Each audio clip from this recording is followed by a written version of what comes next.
Hello, good morning dear all students. Class 11th, unit number 3, Discovering Tut. The saga continues, written by A.R. Williams. Okay.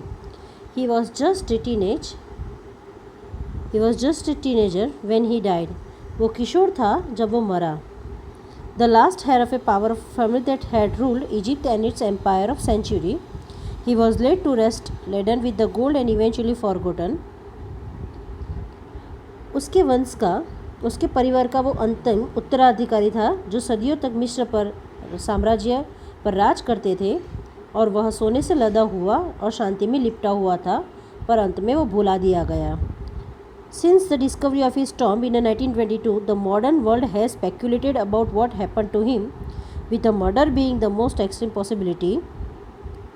जब 1922 में उसकी खोज से लेकर आधुनिक संसार में इस बात का अनुमान लगाते रहे कि वो उसका क्या हुआ होगा, उसे कत्ल कर दिया गया होगा, उसकी संभावना ज़्यादा थी.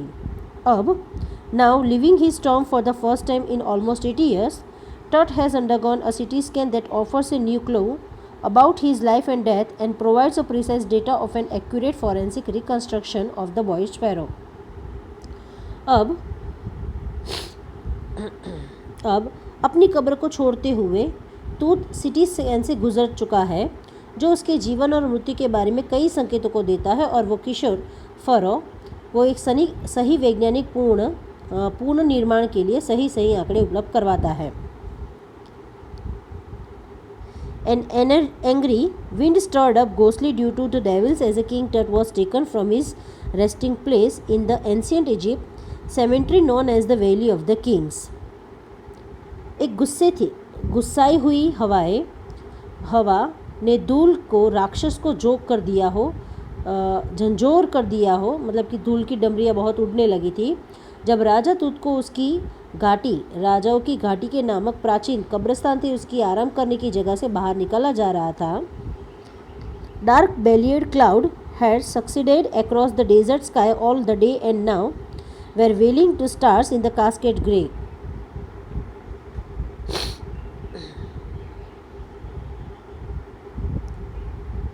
काले बादल रेगिस्तान के ऊपर आकाश में सारे दिन उड़ते रहे और अब बुरे रंग की कटोरी में तारों को ढक रहे थे.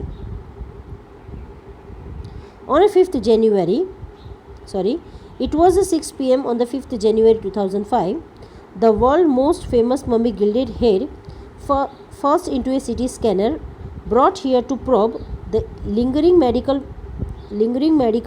mysteries of this little understood younger ruler who died more than 3,300 years ago. 5 जनवरी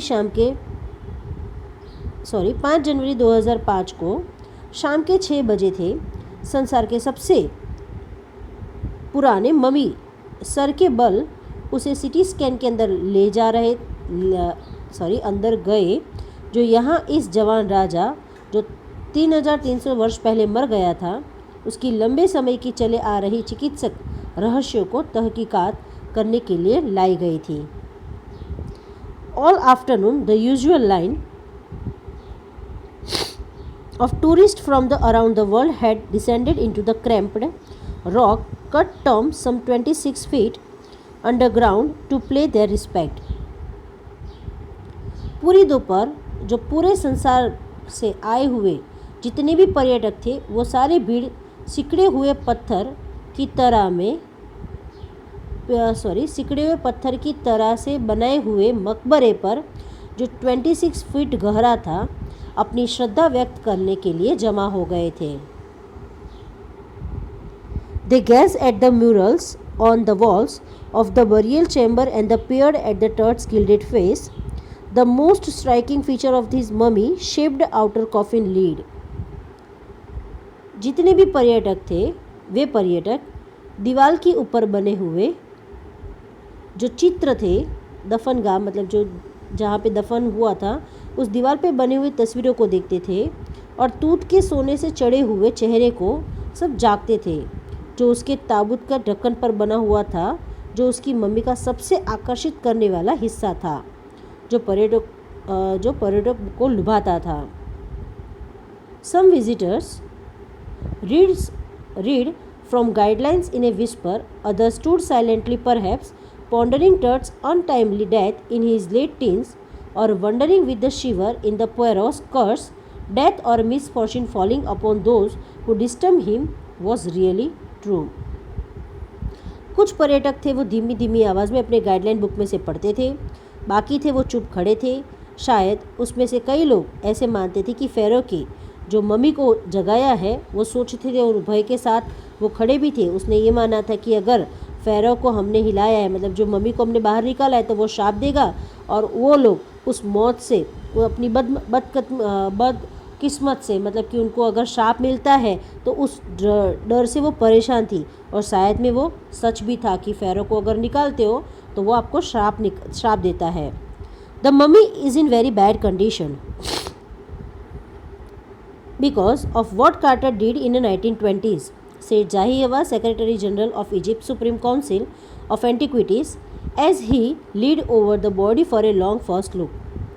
जाही हवा जो सेक्रेटरी थे general of Egypt supreme council of antiquities ने जैसे ही वह एक लंबी दृष्टि डालने के लिए उसके ऊपर झुके, मतलब फ़ैरो के शरीर पर झुके, उन्होंने कहा, कार्टर ने जो किया 1920 में कार्टर ने जो किया वो बहुत ख़राब किया। मम्मी की हालत बहुत ख़राब है। Carter, Howard Carter, that is, was the British archaeologist who is मैं मिस आउट हो गई कहीं पे, हाँ, the British archaeologist who is in the 1920s discovered the third tomb after the year of fertile searching. Howard Carter अर्थात एक British एंटिक्विस्ट, मतलब कि पुरातत्ववेत्ता जिसने वर्षों की व्यर्थ खोज के बाद तूत के मकबरे को खोजा था, उसको अंदर की वस्तुएं यद्यपि सारी भी जल्दबाजी में पुराने समय में लूटी गई थी, पर हैरानी की बात यह थी कि वे अर्थपूर्ण रूप में ठीक थी। The remain the richest royal collection ever found and have become the part of the Feroz legend, stunning artifacts in a gold, their eternal burials meant to guarantee resurrections, caused a sensation at the time of the discovery and still get the most attention. वे वस्तुएं आज तक में मिली हुई सबसे ज़्यादा मूल्यवान और शाही वस्तुओं का संग्रह था और वे फ़राओ की कहानी का एक हिस्सा बन चुकी थी। सोने के तहखाने में गहने, उनकी हमेशा बनने वाली चमक, पुनर्जन्म की गारंटी और खोज की भी वो सनसनी थी। But Tut was also buried with the everyday thing he would want in the after life, board game, bronze razor, linen undergarments, cases of food and wine. ऐसे भी मानना था कि जो तूत मर जाने के बाद उसका कोई जीवन होगा, इस वजह से उसके रोज़ाना काम आने वाली सारी चीज़ों के साथ उसको दफनाया गया था। और वो सारी चीज़ थी बोर्ड गेम, एक काश्य धातु का उस्तरा, कपड़े के अंदर के कपड़े, फिर वस्त्र, फिर भोजन और खाने के डब्बे, फिर शराब, सबके साथ उसको दफनाया गया था। After the month carefully recording the ferrous funerary treasure, Carter began investigating his 3 nested coffins. महीनों तक राजा की कब्र को सावधानीपूर्वक खोजने के बाद उसने जांच की कि कार्टर ने उसके एक के अंदर दूसरा और तीसरा ताबूत जांच किया।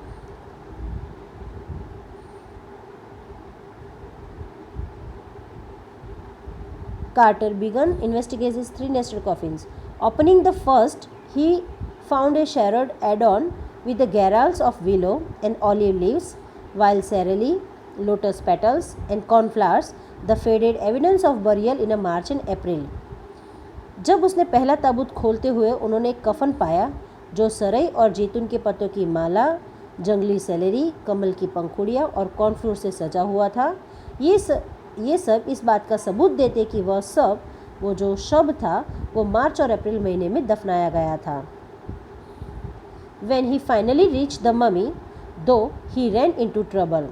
The ritual resin had hardened, cementing the top to bottom of his solid gold coffin. No amount of legitimate force could move them.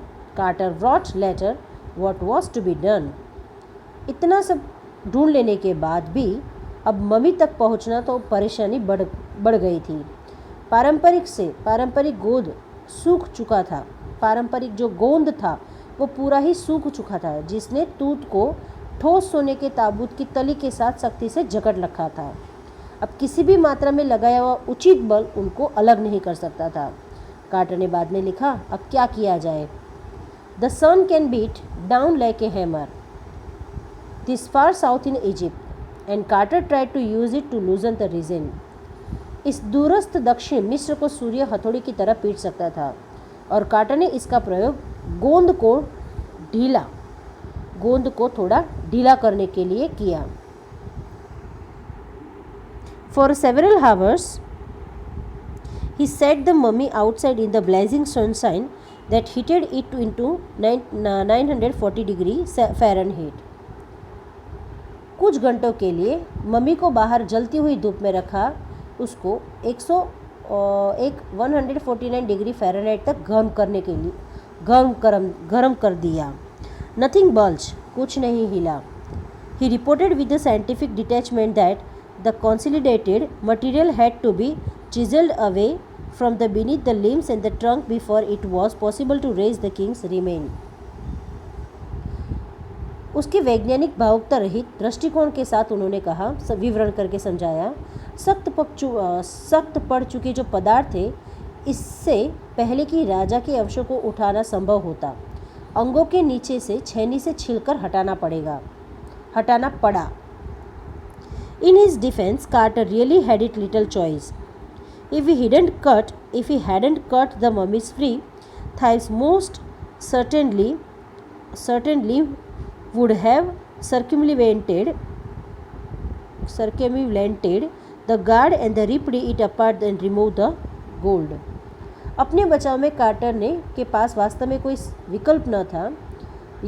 यदि अगर मम्मी को काटकर अलग नहीं करता तो चोर अवश्य ही सुरक्षा कर्मियों को छलावा कर देते और उसका सोना उतारने के लिए अलग कर चुके होते, उसका सोना को चुराने के लिए अलग कर देते।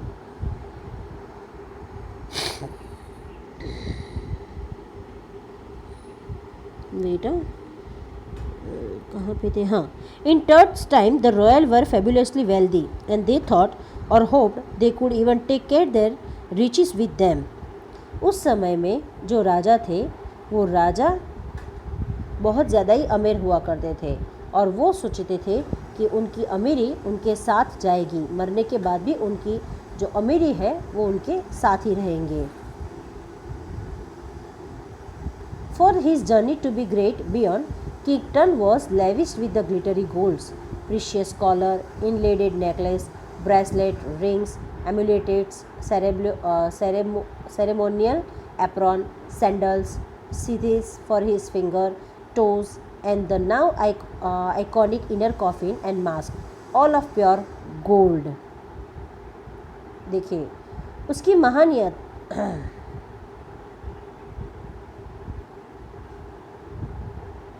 उसकी जो महान मौत के बाद की जो यात्रा थी ना, उसमें राजा तूत को चमचमाती हुई चीज़ों से पूरा दफनाया था।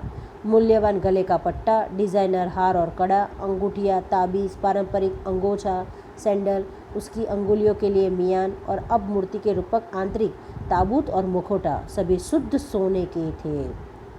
टू सेपरेट द टर्ट from his adornments, Carter men's removed the mummy's head and severed nearly every major joint. अब तूत को उसके गहनों से अलग करने के लिए कार्टर और उसके आदमियों ने मम्मी के सिर को अलग करना पड़ा और लगभग हर एक मुख्य जोड़ को काटना पड़ा।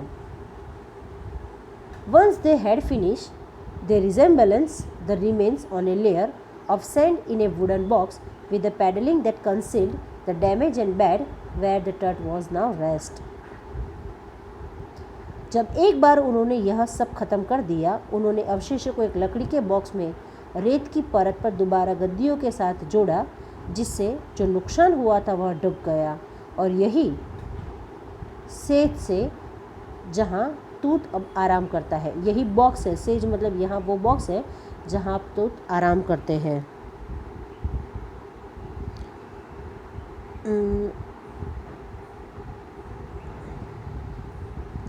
चलो मैं यहाँ तक रखती हूँ, नेक्स्ट लेक्चर में मैं आपको आगे भेजूँगी, ठीक है।